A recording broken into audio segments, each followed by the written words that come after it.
ಕುಂಟೆಗಾಂವ್ ಮೋರಂಬಿ ರಸ್ತೆ ಅಭಿವೃದ್ಧಿ ಕಾಮಗಾರಿಗೆ ಭೂಮಿ ಪೂಜೆ. ನಮಸ್ಕಾರ, ನಾನು ಮಾಧವಿ ಲಾಖೆ. ಎಂಟಿವಿ ವೀಕ್ಷಕರಿಗೆ ಸ್ವಾಗತ. ಬೀದರ ಲೋಕಸಭಾ ಕ್ಷೇತ್ರದ ಗ್ರಾಮೀಣ ಅಭಿವೃದ್ಧಿಗೆ ಮತ್ತೊಂದು ಮಹತ್ವದ ಹೆಜ್ಜೆಯಾಗಿ ಬಾಲ್ಕಿ ತಾಲೂಕಿನ ಇನ್ಸೂರ್, ಲಾದಾ, ಕುಂಟೆಗಾಂವ್, ಮೋರಂಬಿ ಗ್ರಾಮದವರಿಗೆ ಮುಖ್ಯ ರಸ್ತೆಗೆ ಸೇರುವ ಸುಮಾರು 9 ಕಿಲೋಮೀಟರ್ ರಸ್ತೆ ಅಭಿವೃದ್ಧಿ ಕಾಮಗಾರಿಗೆ ಇಂದು ಭೂಮಿ ಪೂಜೆ ನೆರವೇರಿಸಲಾಯಿತು. ಜಿಲ್ಲಾ ಉಸ್ತುವಾರಿ ಸಚಿವರಾದ ಶ್ರೀ ಈಶ್ವರ್ ಖಂಡ್ರೆ ಅವರು ಸುಮಾರು 9 ಕೋಟಿ ಅನುದಾನದಡಿ ಗ್ರಾಮ ರಸ್ತೆಯನ್ನು ಎಂಡಿಆರ್ ರಸ್ತೆಯಾಗಿ ಪರಿವರ್ತಿಸಿ ಏಕಮಾರ್ಗ ರಸ್ತೆಯನ್ನು 2 ಮಾರ್ಗದ ರಸ್ತೆಯಾಗಿ ಅಭಿವೃದ್ಧಿಪಡಿಸುವ ಕಾಮಗಾರಿಗೆ ಬೀದರ ಲೋಕಸಭಾ ಕ್ಷೇತ್ರದ ಸಂಸದರಾದ ಶ್ರೀ ಸಾಗರ್ ಖಂಡ್ರೆ ಅವರು ಇಂಚೂರು ಗ್ರಾಮದಲ್ಲಿ ಭೂಮಿ ಪೂಜೆ ನೆರವೇರಿಸಿ ಮಾತನಾಡಿದರು.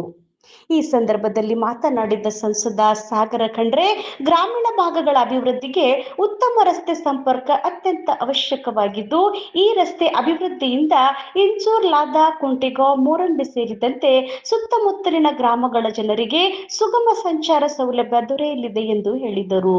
ಕೃಷಿ ಉತ್ಪನ್ನಗಳ ಸಾಗಣೆ, ವಿದ್ಯಾರ್ಥಿಗಳು ಹಾಗೂ ಸಾರ್ವಜನಿಕರ ದಿನನಿತ್ಯದ ಸಂಚಾರಕ್ಕೆ ಇದು ಬಹಳ ಸಹಕಾರಿಯಾಗಲಿದೆ ಎಂದರು.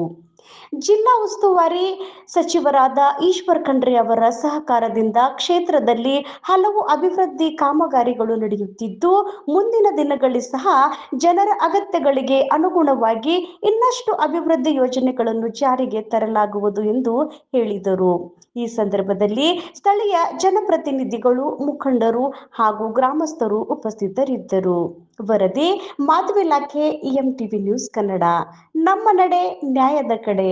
ನಿರಂತರ ಸುದ್ದಿ ಮತ್ತು ಜಾಹೀರಾತುಗಳಿಗಾಗಿ ಸಂಪರ್ಕಿಸಿ 9845856026.